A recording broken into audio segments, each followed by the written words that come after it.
Okay, good afternoon, everyone.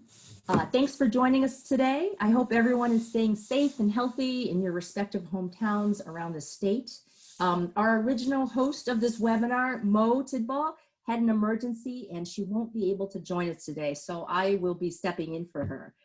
My name is Stephanie Hsu, and I'm part of the Cornell, New York Farm to School PWT leadership team, which is so generously offering this quarterly educational webinar today. Heidi and Casey, and I believe Julie from the PWT are also here and helping out with IT support. So thank you both. If you're already not signed up to be part of our listserv, please reach out to me or any of us and we will make sure to add you. So we're here today. We are going to be talking about creating farm to school teams, connecting cafeteria, classrooms, and communities. So a little housekeeping. So your audio should have been muted when you joined us, and we're asking that you keep yourself on mute until the end of the presentations for our Q&A discussions. If you have questions during the presentation, feel free to use the chat feature to type your question, and I will ask the presenter for the group. And lastly, we are going to be recording this webinar for folks who aren't able to join us. So just giving you a heads up. So our menu for today. So we are going to be learning about Vermont FEEDs Northeast Farm to School Institute and the team building approach that they have developed over the years. So Jen Cirillo from Shelburne Farms in Vermont is going to be presenting along with their new publication, Connecting Classrooms, Cafeterias, Communities, a guide to building integrated farm to school programs. I'm going to be then offering an overview about our very own New York Farm to School Institute held right here in the state. And then Rose Hanson, who is the food service director from Trumansburg Central School District. She'll be given a talk about her experience with this farm to school team approach in her district. Then we're hopefully going to have time for Q&A and discussion. And we're hoping that this webinar is going to give you a solid foundation on how to build your farm to school team and to best incorporate the 3 C's of cafeteria, classroom, and community in your programming. All right, so without further ado, Jen, you want to take it away?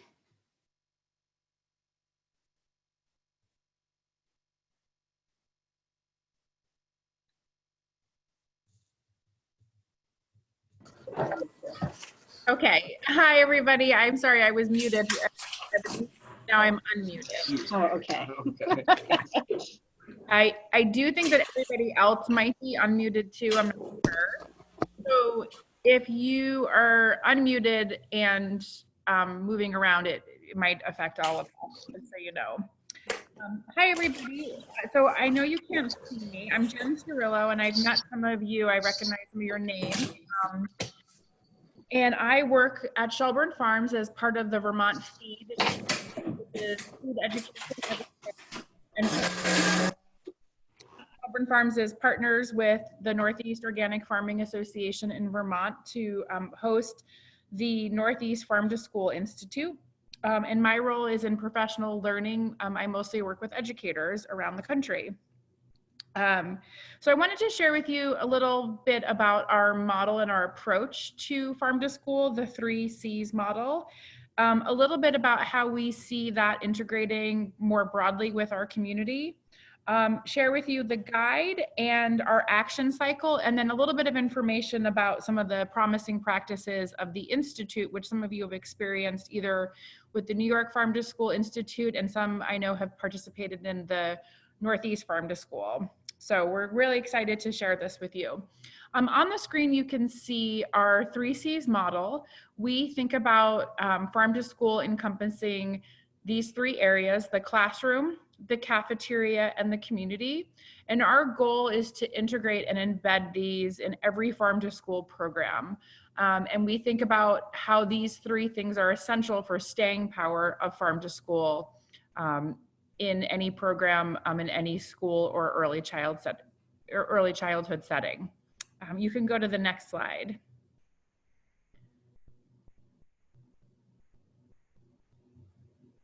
So again, you see the 3 C's. If you click again, Stephanie, the magic starts to happen. So one of the things that we have started to really think about is how are the 3 C's and how is Farm to School more broadly connected to the 3 E's, the economy, the environment, and social justice or equity in our communities.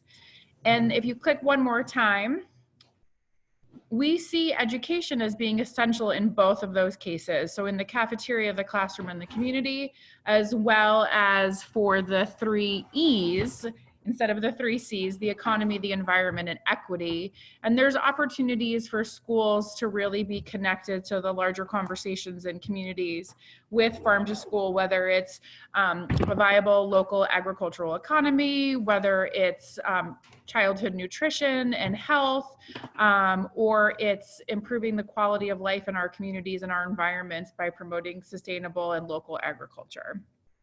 So you can go to the next one. So for the past nearly 20 years, we have been working with schools through the Vermont FEED program. And over time, in the last 15 years, we have been providing a lot of professional development through a variety of ways. I would say that since 2015, the Northeast Farm to School Institute we've reached outside of the borders of Vermont to offer programming. And with that came a request from teachers, both in the state since the early 2000s to out of state in 2015, to say, what are the things that we should be thinking about when we're building an integrated farm to school program? And so there you see our guide, Connecting Classrooms, Cafeterias, and Communities, that's really been designed, and I'm really excited to say it's a free download. So everybody can have a copy if you want to download it. There's a link at the bottom. That we are trying to help think about how can we support school or early childhood centers in developing this integrated farm to school program, so addressing the 3 C's. But we're also thinking about it really being a whole school change. I talked earlier about how it's integrated 3 C's, and that integration requires the development of relationships across the school, from the school nutrition staff, classroom educators, school nurses or librarians, administration, community partners, and families. And then we've organized it around this process of action planning to help both identify a team, develop values and shared goals, and then plan and conduct the strategic activities. There's also information about each of the 3 C's.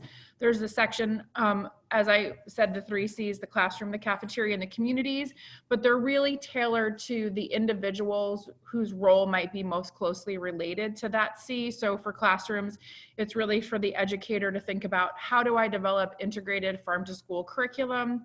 For the cafeteria, it's thinking about menu planning and where does our school food come from, and thinking about procurement and values-based tiered buying.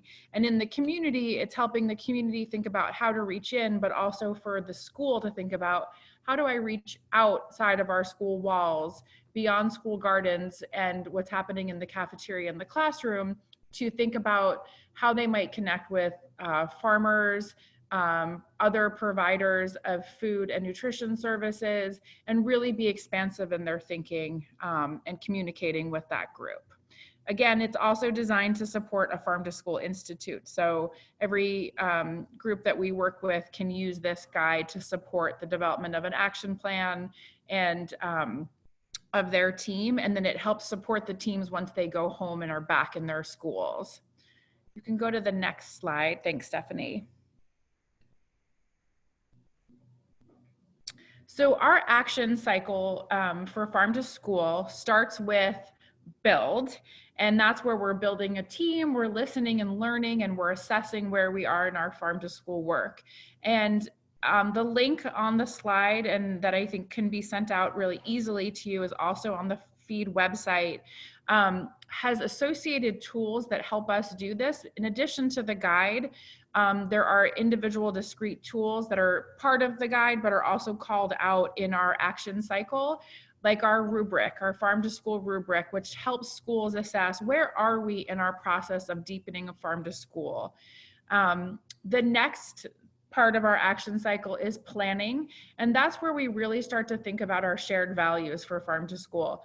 And I know Rose is going to talk about the value statement that her school developed, but that's been a really important part for schools, is to consider what are the values that are driving this work for us and how are they tied to other school initiatives and goals.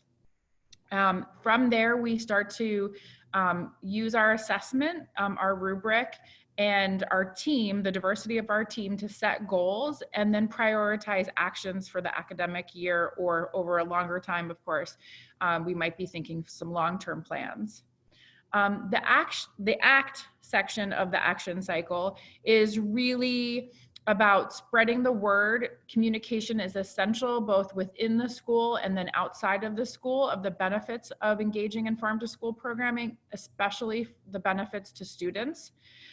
Digging in and doing the work, and sometimes the digging in is literally digging in, might be in the garden, with an orchard, in a rooftop garden, but it also is digging in and doing work. And an essential part of that action is to celebrate, is to remember where the school or center started and think about how are we celebrating this work and building from that success.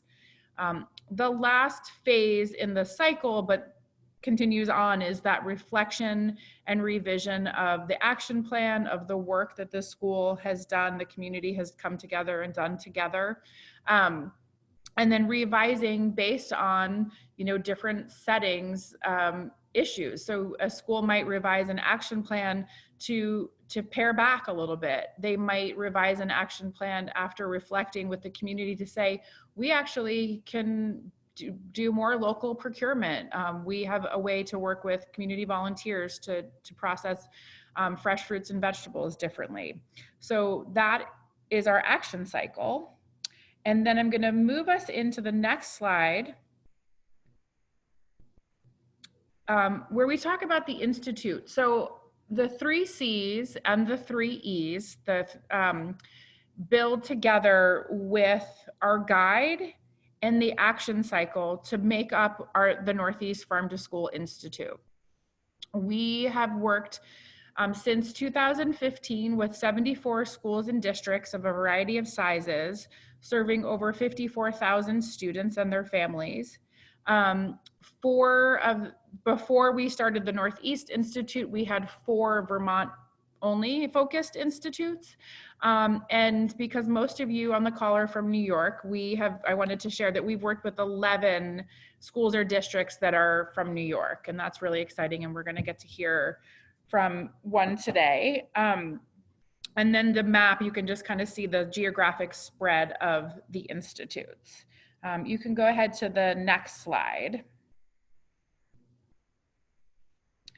So as we've grown this model, there's interest in the model, and New York has adapted the model to meet the unique needs of New York, and other states are as well: Massachusetts, New Hampshire, West Virginia, Georgia, Mississippi. And then we have states that are in the process of thinking about what would an institute look like in their community: Virginia, Montana, Connecticut, Maine, Nebraska. So we kind of continue to grow the institute and the model, and these tools have been really helpful, both the way we think about it, but also the tools. You can go to the next slide.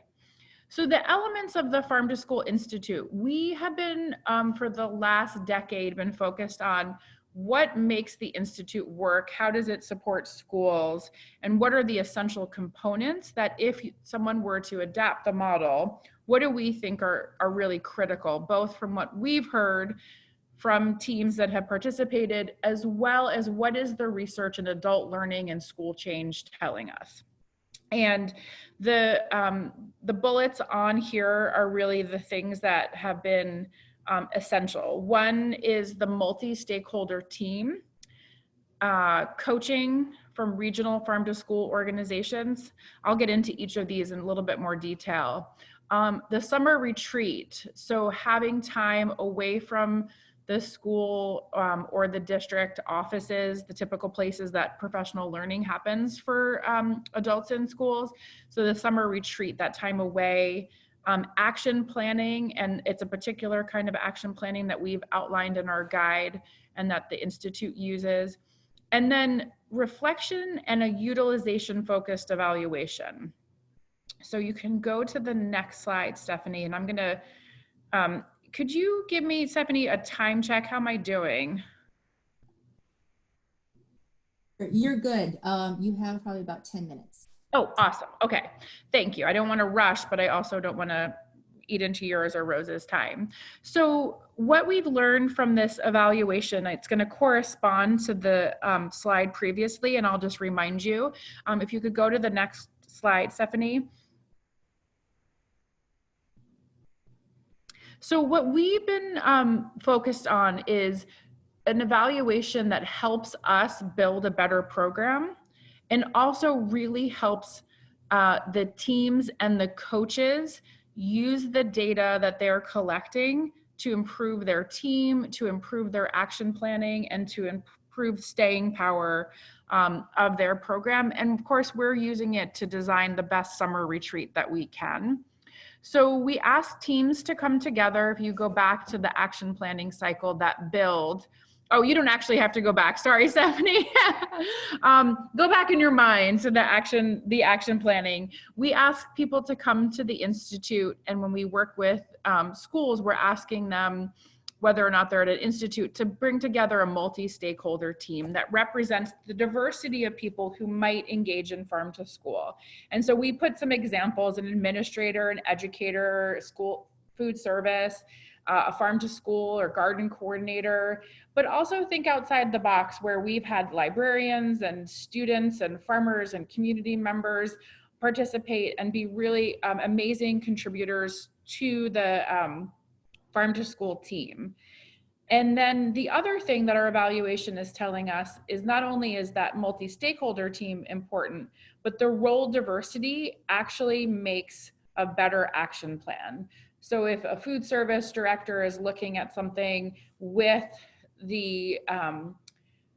an educator and an administrator, they're going to think through some of the challenges, they're going to think through some of the opportunities more clearly and come up with a better, more realistic plan, and a shared understanding of each other's roles and why sometimes it takes a little bit of time to shift things in schools. But then when this realistic plan is developed, it's more likely to be supported by decision makers like administrators, school principals, superintendents, food service directors, and school boards. You can go to the next slide. So the other thing that the evaluation was telling us is that these roles don't always get to interact with each other at school. And so that interaction and that understanding of each other's roles was really helpful. One person talked about the idea of having a student on their team, like being able to bounce meal ideas off of a student was so great to get that immediate feedback. And another person talked about they work in the same school, but they had never had any interaction prior to coming to the Institute with that other person. So being able to bridge and make connections is really essential with farm to school. It's an amazing part of what farm to school, I think, offers schools, is the opportunity to build relationships. You can go to the next slide. Another essential aspect of the Farm to School Institute model, and I would argue of most professional learning programs, is this idea of coaching or mentoring, because it helps accelerate the development of a program. And coaches often can provide this outsider view, a neutral outsider view of what a team is recommending that they do, and they can help them be realistic. Typically that person has a little bit more experience than the team, but often they're getting to learn as well as the team about what does farm to school look like in this unique setting. We have worked to develop the Northeast Farm to School Institute with coaching embedded throughout the year. So you have a coach that meets you before you come to the Institute virtually. You work with your coach during the retreat, and then throughout the academic year, you have the support of a coach to help you revise and adapt your plan and celebrate and communicate about what you're doing. The coach is matched with you based on their skills and the resources that the team might need, but also in proximity. So with the Northeast Farm to School Institute being held in Vermont, we seek coaches that are as close to you or the school as we can find. So New York schools typically work with a New York coach that's pretty close to them within a short drive, because we also feel like that relationship and that face-to-face communication continued throughout the year is really important. Stephanie, you can go to the next slide. So we have been focused a lot of our evaluation on the coach role, and it's an important role. It's also a unique role because not every institute uses a coach. But what we have found is that teams say that without their coach, many of the things that are essential for the Institute wouldn't happen. So from creating an action plan, following and adapting their action plan, staying on track, sometimes facilitating team meetings. Again, that coach is sort of that neutral person. Sometimes it's helpful in getting the administrator involved, or motivation and promoting the communication about programs. The coach has really been indispensable, whether they just work with the team during the summer to get them set up or continue to work with them throughout the school year. So you could go to the next slide. This is where the team gets to really come together in a residential setting to gather to build understanding of each other's roles and values in farm to school. It gives them that time to connect personally and professionally, and ideally have some fun and learn about each other, because relationships are super important to the staying power of the program. And in the summer retreat, they also get technical assistance and workshops, coaching. They develop their action plan, and they do some self-assessment about where are they and where would they like to go. And I think they're introduced to a broad spectrum of what farm to school can look like. You can go to the next slide. During the summer retreat, the action planning commences, and it's a facilitated process with the coach and the use of the guide in setting and achieving some of their program goals. So what the team would do is develop a values statement, and using their rubric to assess where they are, they would set some goals and think about what they might be able to achieve during the next year. Rose, I think, will mention this, the value statement really helps drive those goals and the action and the prioritization of those actions. What we have typically seen is that the summer brain of school staff says, you can do anything, it's summer, you can do anything. So the coach is there to be realistic with them and say, we may not be able to build a greenhouse and grow all of our own food next year, but let's start to work towards that goal and think about what can we do in the next academic year to get us closer to that goal of growing some of our own food, growing our own herbs, bringing farmers regularly into the classroom, or doing, one school I worked with said, we're going to do taste tests once a week. And the coach, as the coach, I said, maybe we should start with once a month and then see where we go. So I think the action planning process in the summer retreat is really valuable because it's both visionary and the coach helps the team be realistic. You can go to the next slide. So I think that's the end of mine. And I think we're going to hold questions until the end, Stephanie, if that's right. But I'm always happy to answer questions and then also follow up with folks by email if needed. So thanks. Great, thank you so much, Jen. I do want to reiterate how influential and supportive Vermont Feed and Shelburne Farms has been for growing farm to school, not only in New York, but across the nation. So it's been your, all of your publications and all of the support that you've given to us. It's just been fabulous. So thank you. And Thank yeah, you. we're going to be holding questions until the end. If you have a question, a specific question that you want to ask a presenter, feel free to use the chat here, and then we can you know, say them out loud for the rest of the group.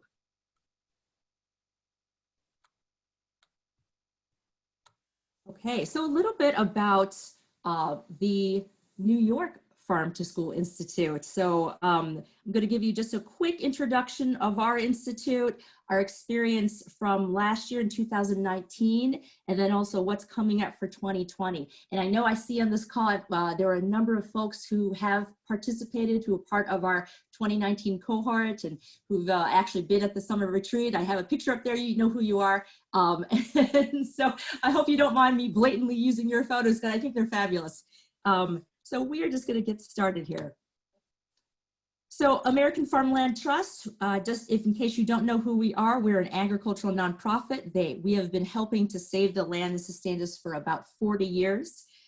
We've started in 1980, and since then we've been working to protect farmland through land grants and easements, promoting sound and sustainable farming practices, and keeping current farmers on the land. And so Finesse is Farm to Institution New York State. We're in a collaborative initiative that falls into that third category to help create new market channels for farmers and their products into institutional food service. And so we started in 2011 as a statewide initiative. We want to help bridge connections between all points in the supply chain, from farmer to producer to institutional buyers. And our work now in Farm to School coincides with state initiatives to help increase local foods in our K-12 schools. So what is the Farm to School Institute in New York? So as you heard from Jen in her fabulous presentation, Vermont FEEDs Northeast Farm to School Institute model inspired others around the country to start state-specific institutes of their own using their tried and true model. And we really did stick with a lot of the same elements because it works and it's successful. So like the Northeast Institute, our year-long program aims to approach farm to school through a holistic lens, focusing on those 3 C's of community, classroom, and cafeteria. And we're also aiming to have a greater lens of sustainability and systemic change. School teams are supported through hands-on integrative learning with peers and experts across the state. And we work on our school-specific team action plans and farm to school goals. And so why host an institute in New York? Well, obviously we want to increase farm to school programs across the state. Vermont Northeast Institute is fantastic, although, you know, it is specifically for all of the Northeast. And so we want to make sure that we have the maximum amount of participation for our schools. And so hence the reason that we're also having institutes specifically for New York. We're focused on the health of students, of course. We all want to improve our local economies and our communities. And of course, we want to support our local New York farmers.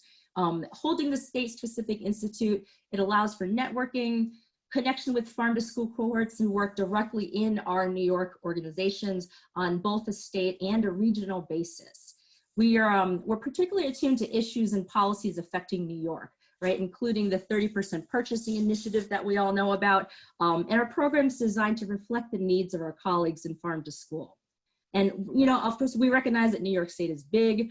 Each region has its own successes, its own challenges, as well as really great champions doing work, you know, directly in the field. So the New York Institute offers space and opportunity to convene and share not only best practices with one another, but also valuable time to troubleshoot and to share collectively to address each other's farm to school issues.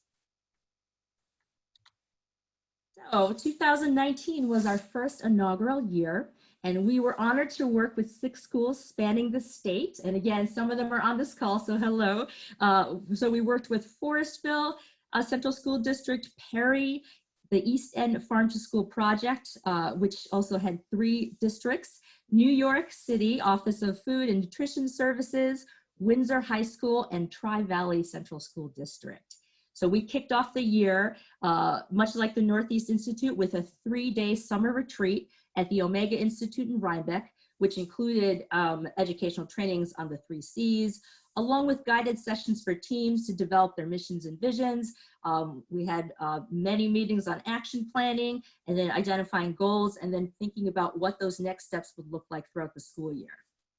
All of our teams received a $5,000 implementation award to help jumpstart their farm to school projects.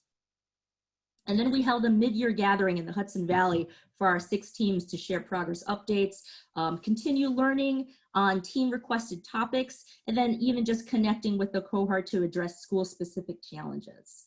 And our schools are also tracking metrics to help us and them assess their progress throughout the school year.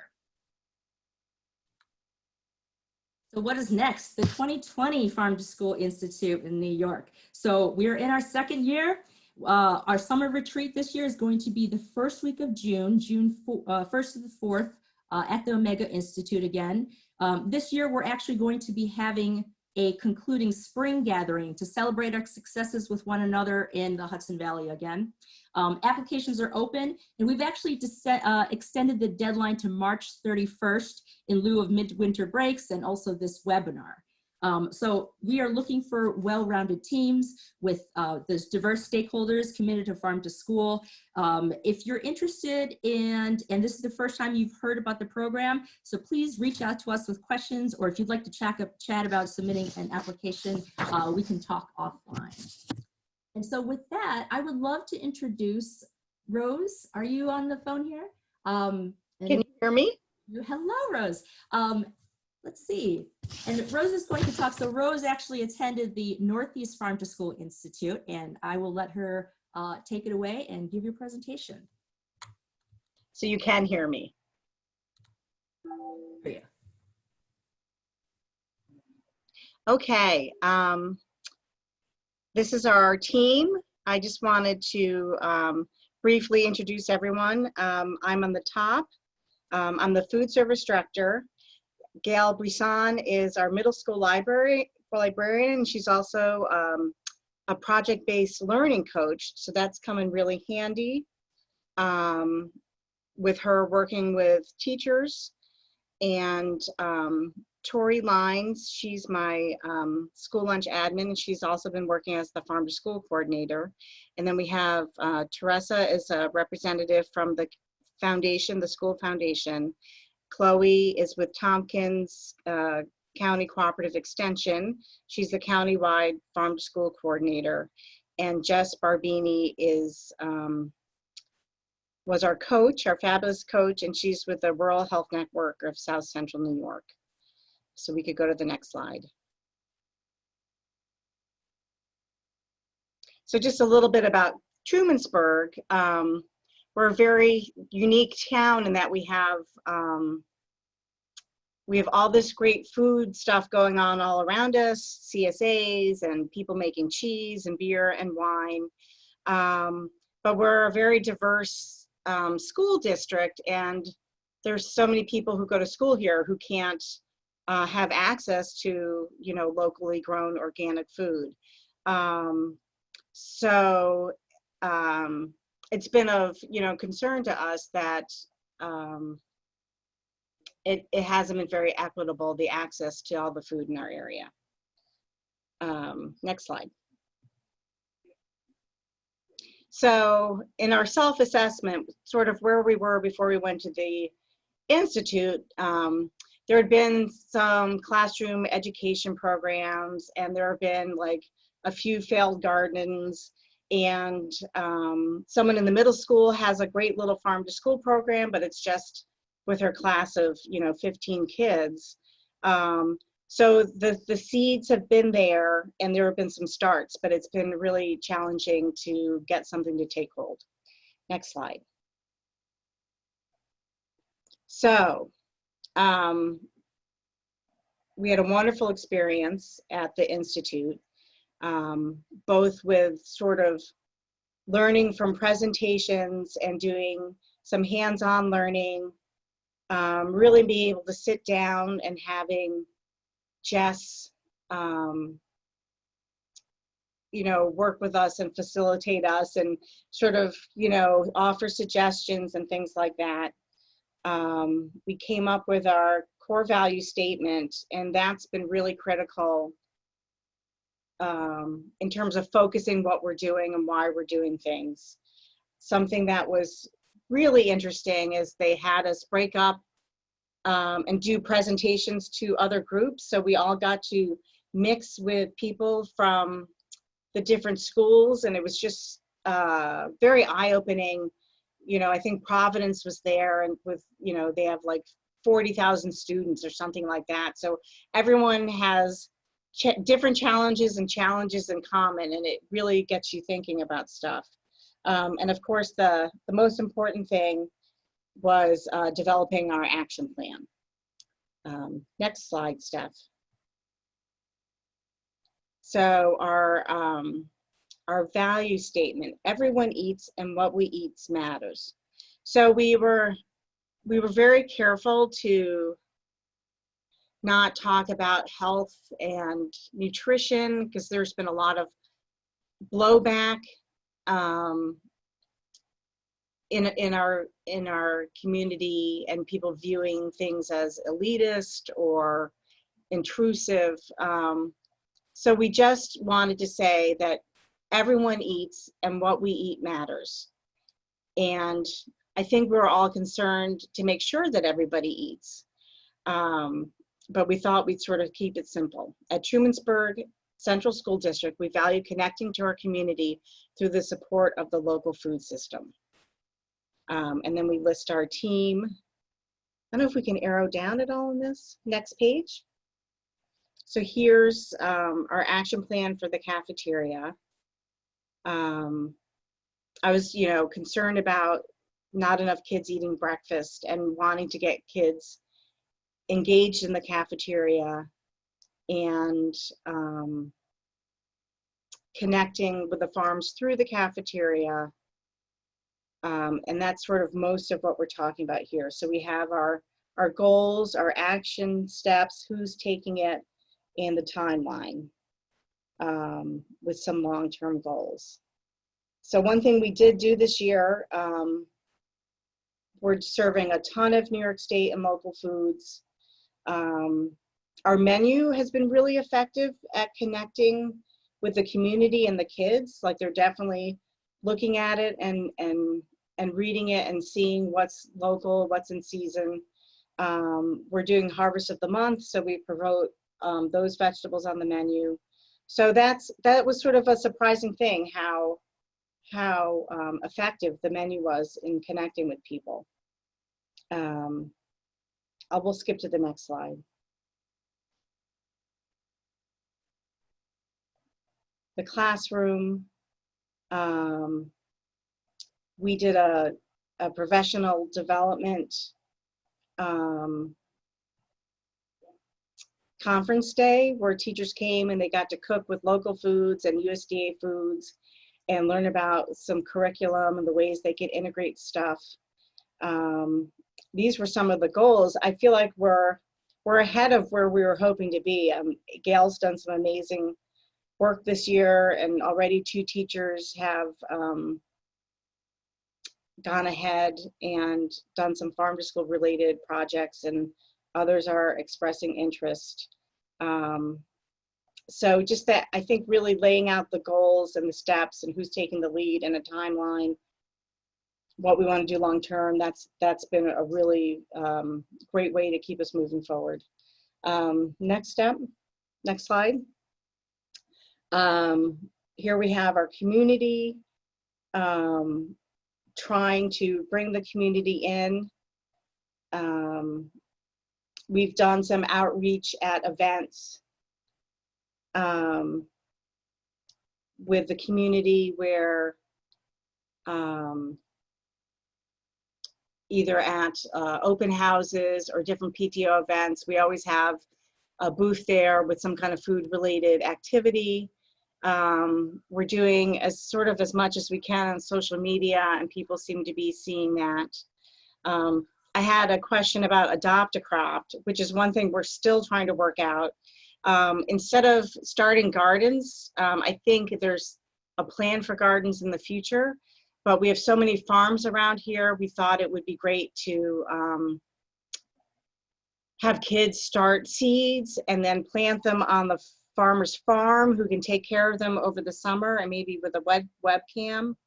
And then the kids go harvest it in the fall. So this is something we're still trying to work on. timeline and how far ahead you have to start things has been a learning curve. Apparently farmers plan pretty far in advance of what they're going to grow, and so to work this out with someone, I've yet to start soon enough. So I think that's going to be a next year thing.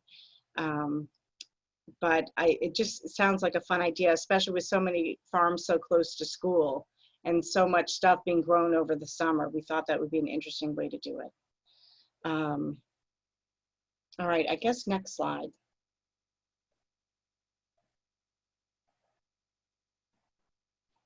So staying power is really our big goal, because, you know, we're all here working on this, but we've seen in the past where, you know, a teacher will start a garden and then she'll get another job, or, you know, I'm pretty sure I won't be a food service director for my whole life. So we're really trying to figure out how we can change the school culture so that this will always be, this will stick. So one of the things I wanted to do was work on our wellness policy to get farm to school written in there. And we're working on the farm to school discovery trail. Right now we have field trips that every year the different grades take, and there's a book and it's worked into the curriculum. So we're trying to do that with farm to school. And that's one thing Gail's been working on, is meeting with the teachers first. So that just becomes something that happens every year and it gets integrated into the curriculum. So that's our big push, is to find ways that this will have a life of its own. Next slide. So I think I talked about some of our accomplishments. We are serving a lot of New York foods this year. I think I'm up to 37%. A lot of cheese, too much cheese. And, you know, I'm working on, besides just serving a lot of New York State and local foods, trying to create space in the menu to have connections.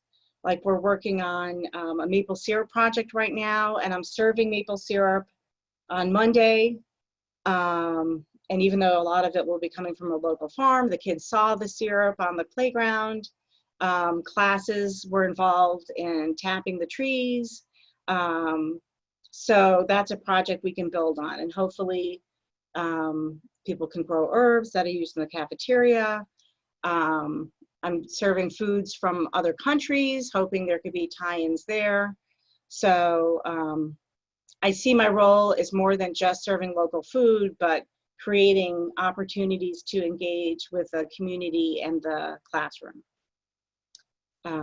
Okay, next slide.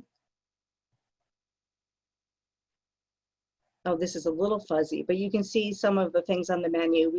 We highlight the harvest of the month foods in red. So this was cabbage, which we all know we can't get enough of New York State cabbage. So that's served quite a bit, and same with potatoes. These are sort of the workhorses too for anybody wanting to add New York State foods. Potatoes and cabbage are available year round from New York State. They're inexpensive, which is great for your budget. They don't add much to your 30% if you're trying to reach 30%. So we're getting a lot of local sausage. All our ground beef is New York State now. All our cheese is New York State. We have a local tofu producer. So sort of the expensive New York State is counterbalanced by the inexpensive. We use a lot of brown box commodities to sort of stretch our budget. But this menu has really served us well. I'm just really surprised at how much people have connected and gotten something from it. Okay, next slide. Oh, that must be a February one. We can, the New York State sausage, I just got a question, is pork sausage.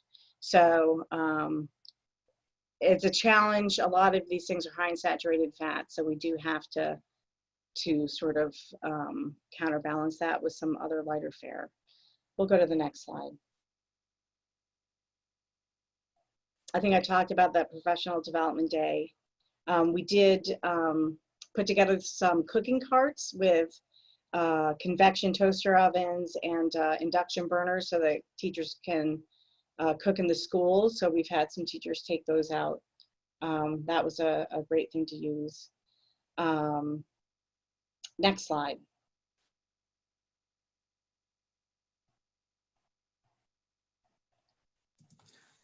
Oh, Rose, we have a question about how much local produce is on the fruit and veggie bar.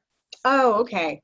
Well, it's interesting. We can get, in the fall, you know, anything I can get local, I get local. So we get local greens, local tomatoes, local cucumbers, all that kind of stuff.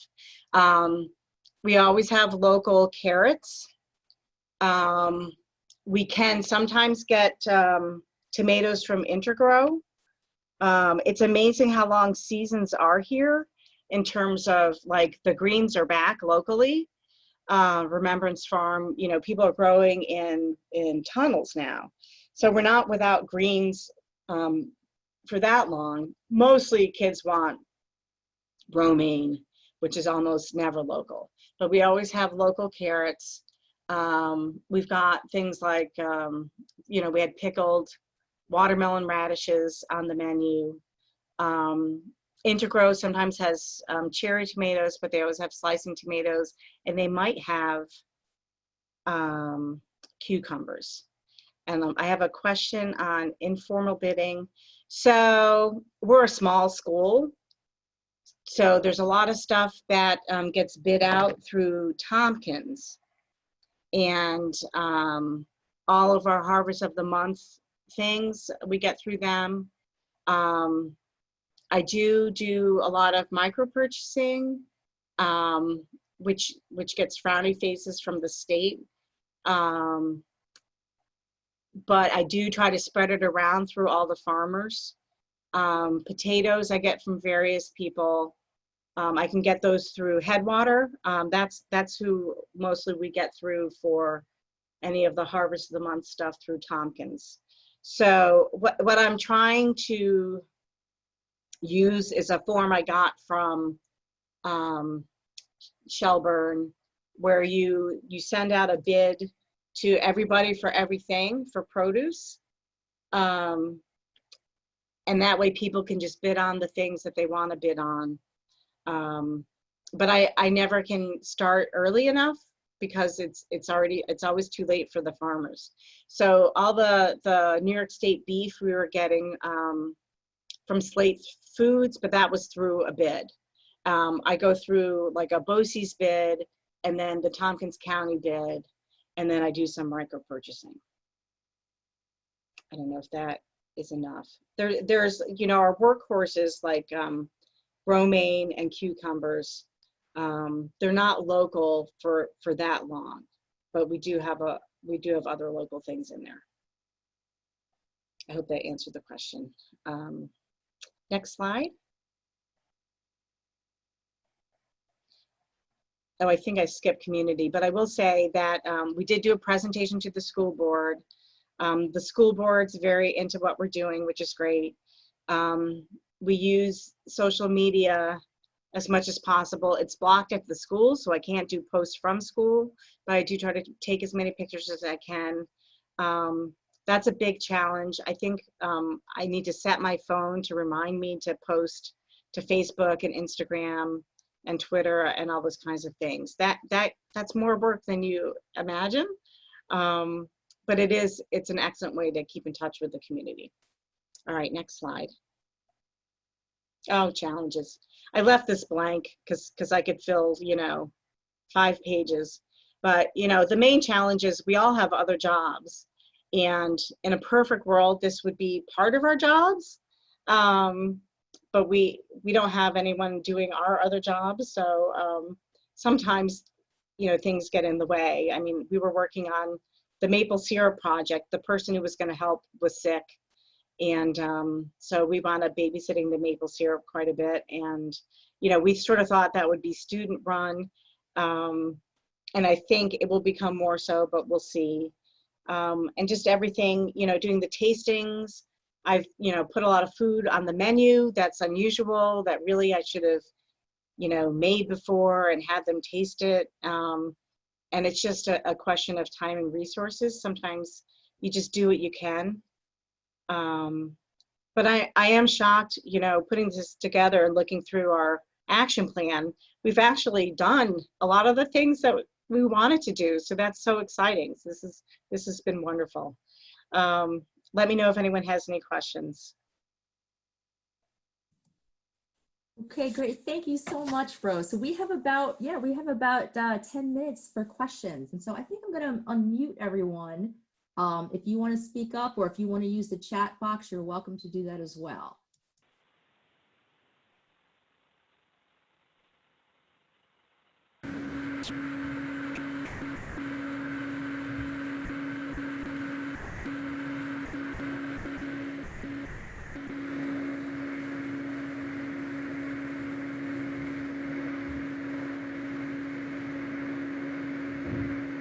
Any other questions? Oh, here we go. Is Trumansburg a 50% or more school? We are not. Our free and reduced is under 40. I don't know if there's any food service directors on here dealing with COVID and all that kind of stuff. But we are not a 50% or more school.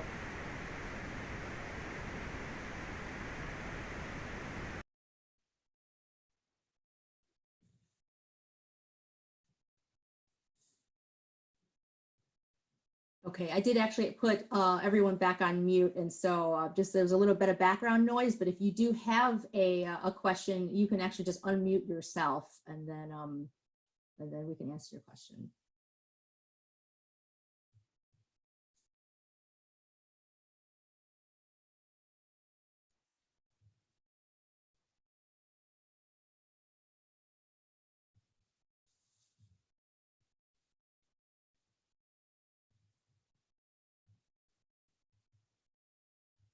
Rose, this is Jen, and I don't know if it's okay for a presenter to ask another presenter, but I'm curious how you've kept your farm to school team going throughout the year, knowing that you all have other roles in the school, you know, how you've kind of kept it together, what's your pattern for meeting, and how maybe how Jess has been helpful in any of that.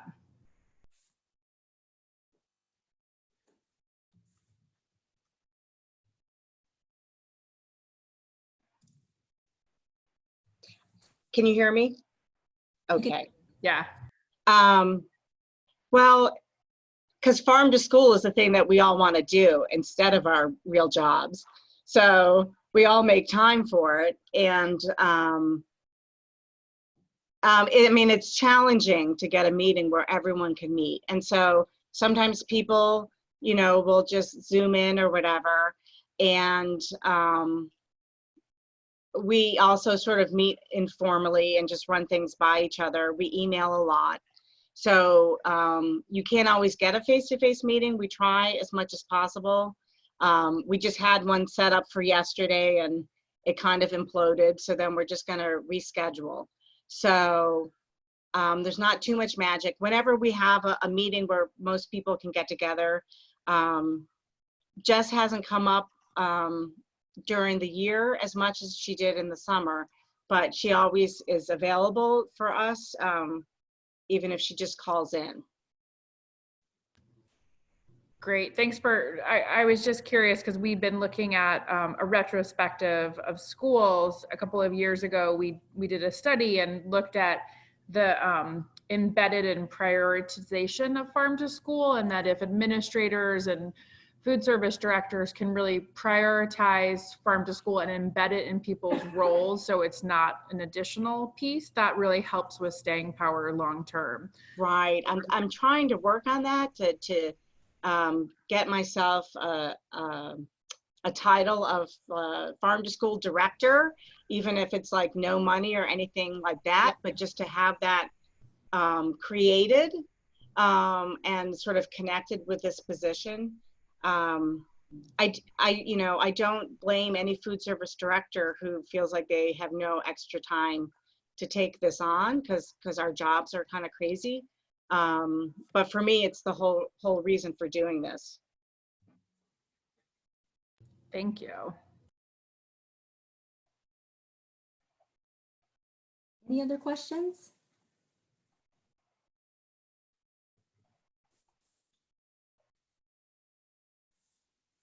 I will say with the fruit and vegetable bar, I just want to clarify, that's something I did based on the Chef Ann Foundation's recommendation to have that, so you can have all your colored vegetables there every day, and then you don't have to worry about menuing them per se.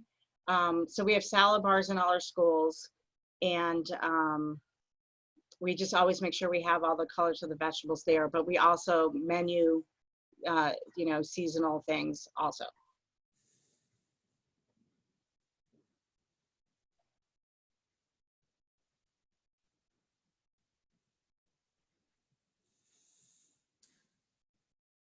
Okay, so if there are no more questions right now, burning questions, you have our contact information, or you have Moser over here.